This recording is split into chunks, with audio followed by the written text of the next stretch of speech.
नमस्कार, मी पंजाब डक. आज आहे 17 जून 2025 आणि मी जात आहे कळवणकडे, नाशिककडे. या ठिकाणी कोपरगाव जवळ आलेलो आहे.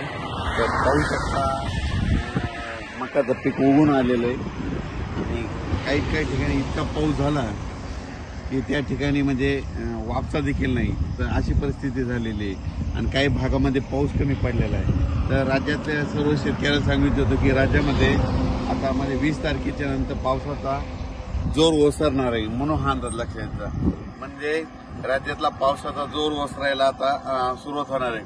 पण राज्यातल्या सर्व शेतकऱ्यांना सांगितलं होतं काही काही भागामध्ये इतका पाऊस पडला तिथं वापसा नाही, काही काही भागामध्ये पाऊस कमी पडला आणि काही भागामध्ये म्हणजे इतका जास्त झाला की तिथं आणखीन एक महिना झालं म्हणजे पेरणी सुद्धा करता येत नाही.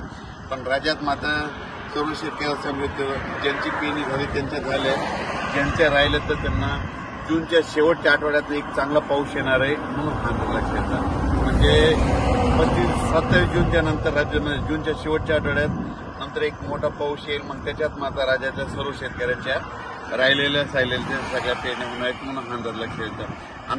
आता जे पाऊस पडला ज्यांचे झाले त्यांचं झालं, ज्यांचे कापूस लागवड झाल्या.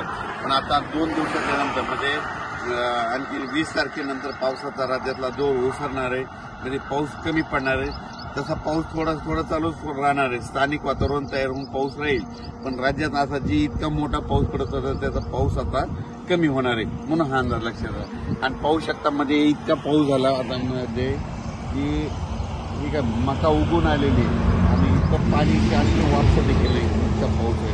म्हणून राज्यातल्या सर्व शेतकऱ्याला सांगू शकतो आता 2 दिवसानंतर म्हणजे 20 पासून राज्यातला पावसाचा जोर ओसरायला सुरुवात होणार आहे. जास्त खूप काही म्हणजे आता राज्यात जास्त पडणार नाही.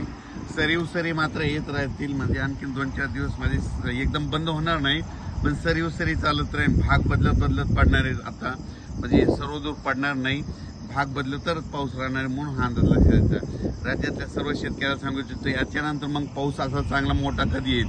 राज्यात सर्वदूरचा पाऊस आता जूनच्या शेवटच्या आठवड्यात म्हणजे 27 जूनच्या 2 जुलैच्या दरम्यान म्हणजे जूनचा शेवटचा आठवडा आणि जुलैचा पहिला आठवडा म्हणजे त्याच्यात मग मोठा पाऊस येणार आहे. आणि मग त्याच्यामध्ये संपूर्ण राज्यातील राहिलेल्याची सगळ्याची पेरणी होऊन जाईल, म्हणून हा अंदाज लक्षात येतात. ज्यांच्या जमिनीत ओल असेल तर